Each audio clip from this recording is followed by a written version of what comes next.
Hello అండి. Welcome back to my channel. ఈరోజైతే మనం కొత్తిమీర ఎలా స్టోర్ చేసుకోవచ్చో చూద్దాం.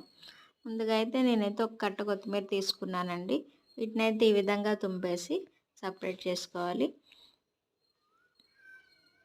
ఇలా సపరేట్ చేసుకున్న తర్వాత ఒక వెడల్పాటి గిన్నె తీసుకొని అందులో వాటర్ పోసుకొని ఈ విధంగా అయితే మనం వాటర్లో వాష్ చేసుకోవాలి. ఇలా కడగడం వల్ల మట్టి ఇసుక ఏమైనా ఉంటే అయితే అవి పోతాయండి.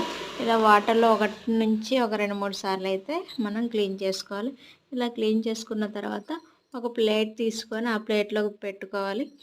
కొద్దిగా వంపుగా పెట్టుకోవడంలో ఆ వాటర్ అనేవి పోతే ఇలా 2 అవర్స్ వదిలేసాక వాటర్ మొత్తం డ్రై అయ్యాక మనం సన్నగా తరిగేసుకొని ఉంచుకొని ఇలా ఒక ప్లాస్టిక్ బాక్స్ తీసుకొని ఒక న్యూస్ పేపర్ వేసుకొని అందులో కట్ చేసిన కొత్తిమీర వేసుకోవాలండి.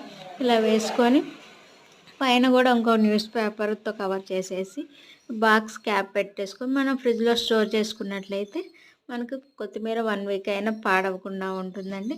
మనం కూరల్లో కూడా ఈజీగా తీసి వాడుకోవచ్చు. 5 డేస్ తర్వాత చూస్తే నాకైతే ఇలాగే ఉందండి. ఏమాత్రం కూడా పాడవలేదు.